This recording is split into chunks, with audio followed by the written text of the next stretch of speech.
In this video, we are going to be talking about your prong collars and slip leashes. So where they go, how they fit, what their functions are, and all of those details so that, again, you can feel very comfortable and very confident heading home with your dog's new tools. I'm going to start with my prong collar and then I will move into my slip leash. So first things first, for my prong collar clients, you will have this handy dandy little buckle to make it super easy to put on and take off. Biggest thing to remember with this buckle is to watch and make sure that both sides snap in properly so that this doesn't come undone accidentally. Next thing is making sure that before you put it on your dog, you are kind of giving it a little shake, making sure that there's no twists. Even just one single twist in this collar will lock up your chain, so it's not going to work properly. So make sure that we're giving it a shake, hang it, and then fold it up. You can even buckle it together and give the chain a pull to make sure that everything looks good. We never want any twists because, again, that will lock up your chain. So next, where does our leash go? So when you're looking at your prong collar, and you see it as a circle here, you have two pieces on this chain part. One, now they have these little orange HS for Hermspringer, and then the other one looks like a D shape. So see how this one is an O and this one is a D. You're always going to hook your leash to the D. It also swivels. This one does not. So keep in mind that obviously when you clip your leash, you want it to be able to swivel without the leash twisting around. So this is where you want to clip your leash always.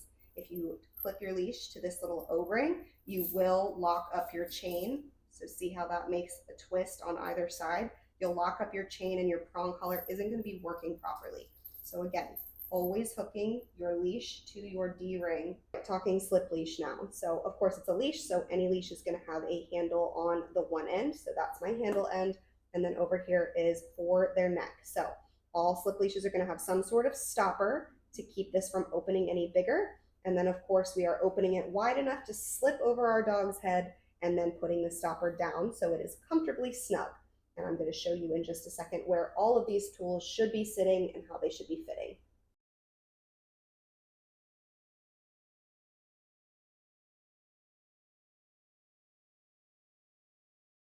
Now starting with our prong collar again, we're going to talk about the fit and where it goes on their neck. So if you can see here, I got my e-collar on. Now his neck is a little fat at the base, but if I've got my e-collar on here, that means my prong collar is going on top of that. Our prong collars should not be necklaces.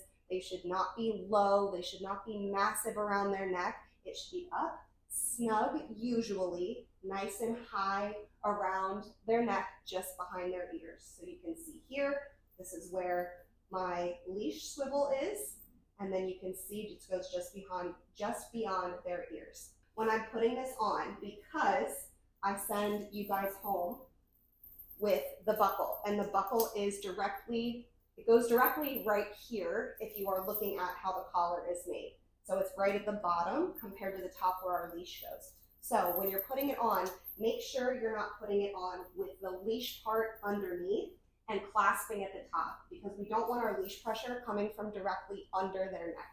So when you're putting this on them, make sure that you're kind of coming in from the left side, since our dogs walk on our left. So come at it with the leash part at the top and then wrap around kind of more towards the left side or on top and then around and buckle underneath. Whatever is easier for you, but just make sure that this part is not coming from underneath their neck. We always want to make sure that the leash is coming up top or slightly shifted to their right side, because that way if it's on their right side, it'll be more towards our left leg. Just like any piece of dog equipment, your prong collar can malfunction.